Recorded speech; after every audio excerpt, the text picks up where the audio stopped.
संसार में सबसे हम बुद्धिमान व्यक्ति किसको कहेंगे? बड़ी बड़ी बुद्धि वाले, बड़े बड़े पढ़े लिखे लोग हैं ना संसार में, है? अरे साहब ये बीए है, ये एमए है, ये पीएचडी है, ये डीलिट है, ये डबल एमए है, ये इंजीनियर है, ये डॉक्टर है, ये वकील है, ये है, ये साइंटिस्ट है, और ये बहुत। संसार का सबसे बड़ा बुद्धिमान व्यक्ति कौन है? संसार का बुद्धिमान व्यक्ति वो है जो अनुकूलता रहते रहते, आप लोग भी बुद्धिमान हैं, अभी यदि थोड़े बुद्धिमान है तो बड़े बुद्धिमान बन जाओ। मैं शास्त्रों के अनुसार बता रहा हूं।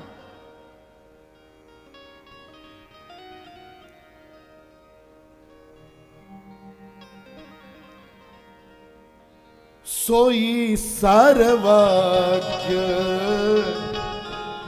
तज्ञ, सोई पंडित, सोई सर्वज्ञ तज्ञ, सोई पंडित, सोई गुण गृह विज्ञान अखंडित, सोई गुण गृह विज्ञान अखंडित, दक्ष सकल लक्षण जुत सोई, दक्ष सकल लक्षण जुत सोई, झांकर पद सरोज रति होई, जाके पद सरोज रति होई। ये दो चौपाइयां हमको बहुत प्रिय है।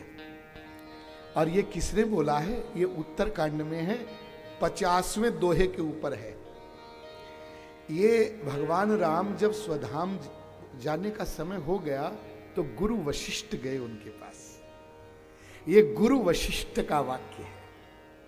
सोई सर्वज्ञ, वही मनुष्य सर्वज्ञ है।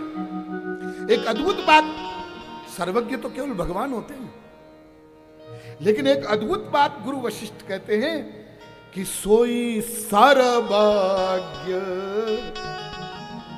वो मनुष्य सर्वज्ञ हो गया। सर्वज्ञ हो गया माने उसने सब कुछ जान लिया।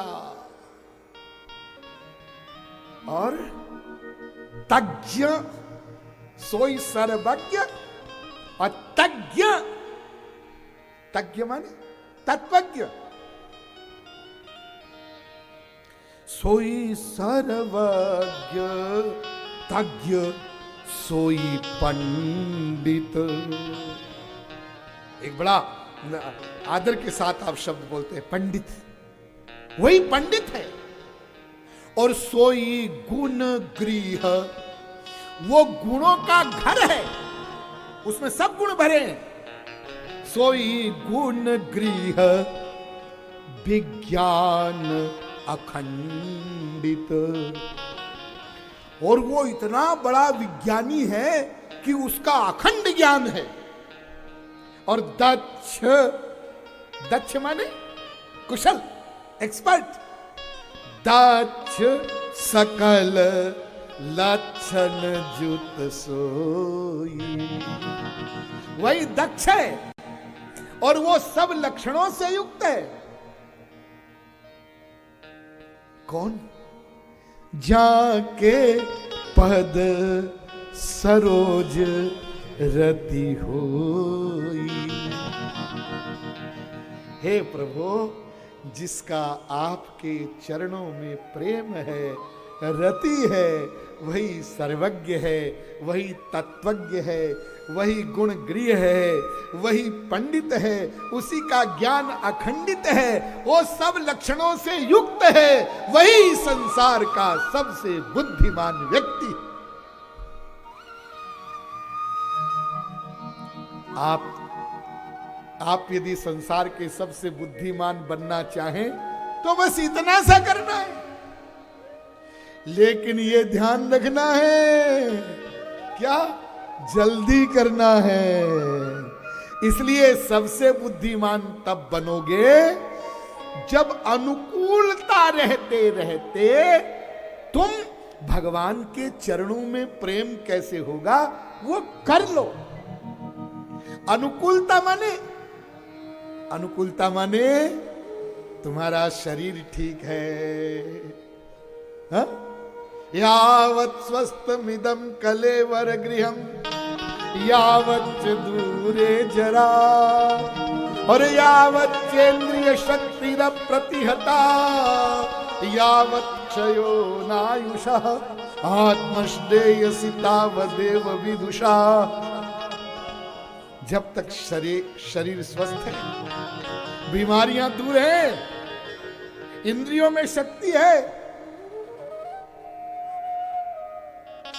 जरा दूर है।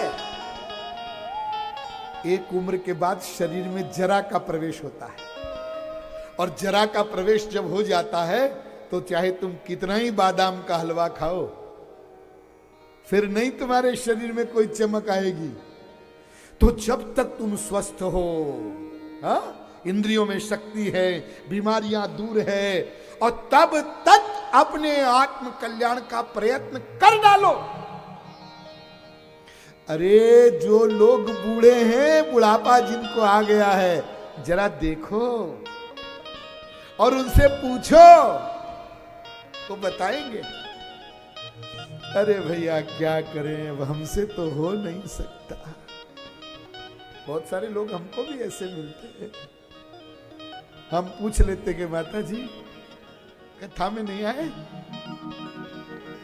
क्या करें बेटा, अब तो चला नहीं जाता।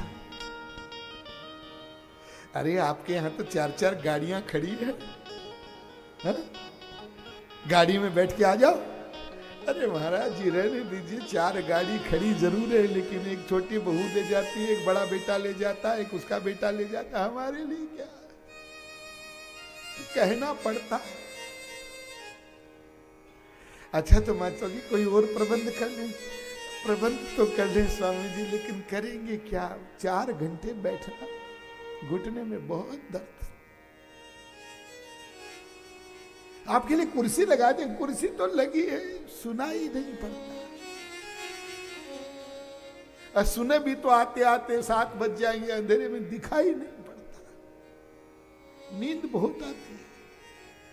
स्वामी जी कहेंगे माता जी घर में ही रहो। हाँ, उनको देख करके हम लोग बोलते हैं ऐसे, बुढ़ापा आ गया है तो बुढ़ापे में तो ऐसा होता ही है, तुमको नहीं होगा, तुमको वो स्थिति नहीं आ जाएगी। अरे उस बूढ़े व्यक्ति को देखकर क्यों नहीं जाग जाते हो कि जल्दी कर लें। तो जब तक शरीर स्वस्थ है, बुद्धि तुम्हारी ठीक। एक व्यक्ति आया, उसने कहा स्वामी जी आजकल मेरी याददाश्त बहुत कमजोर हो गई, आप तो कथा सुनाते हैं, कुछ रखते नहीं सामने, कुछ देखने दाखने के लिए, याददाश्त तेज करने का उपाय बताओ, कैसे याददाश्त तेज होगी, अच्छी होगी। हम कहते भैया देखो, अब तुम याददाश्त कमजोर करने की दवा लो। क्या मतलब? बस तुम एक ही बात याद रखो, राधे राधे करना है, सीताराम सीताराम करना, और भूलो तुम।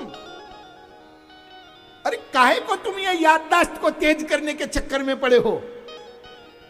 भूलो, केवल भगवान ही याद रहे, हमारा प्राण वल्लभ ही हमको याद रहे, अपना कल्याण। भगवान कब मिलेंगे, उनके दर्शन कब होंगे?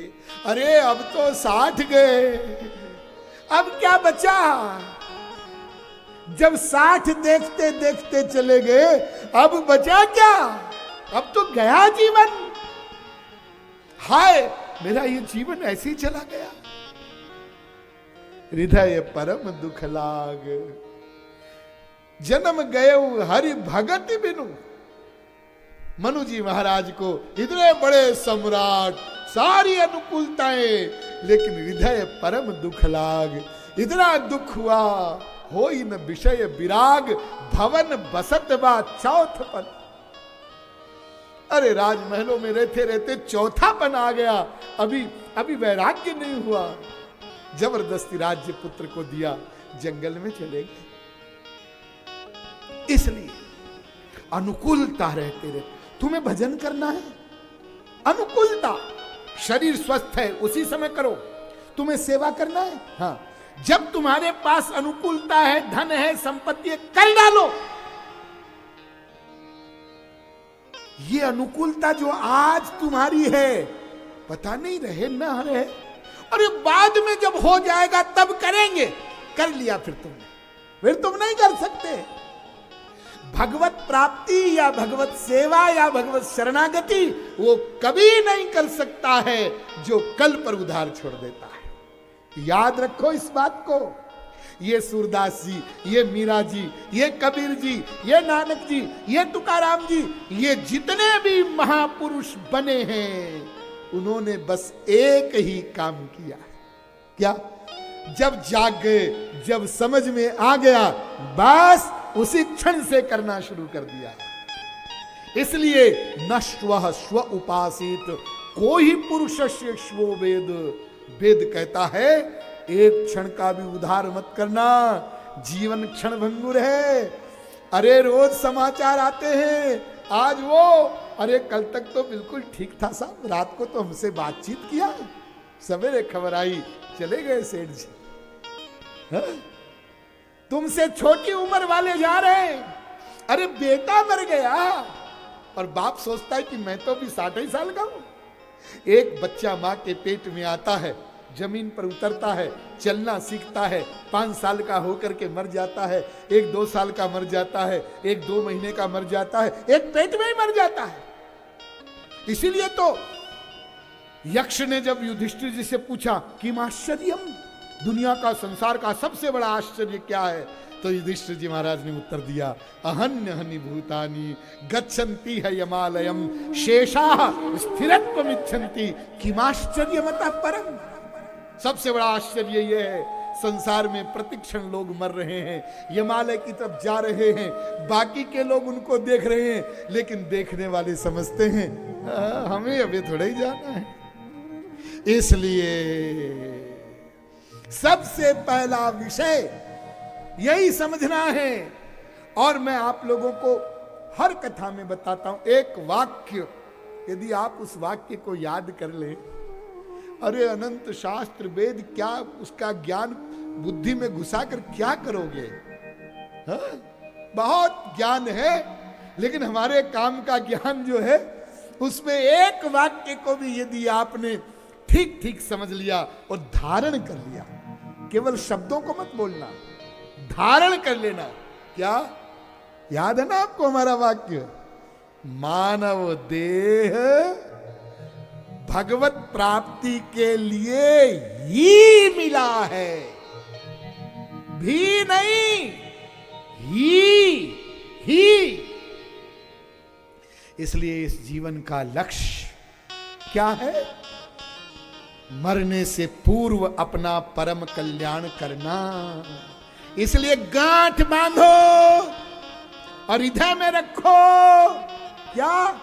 प्रतिज्ञा करो, नकली प्रतिज्ञा नहीं, असली प्रतिज्ञा, चाहे जो भी हो जाए, मैं इस जन्म में तो भगवान के दर्शन करके ही रहूंगा।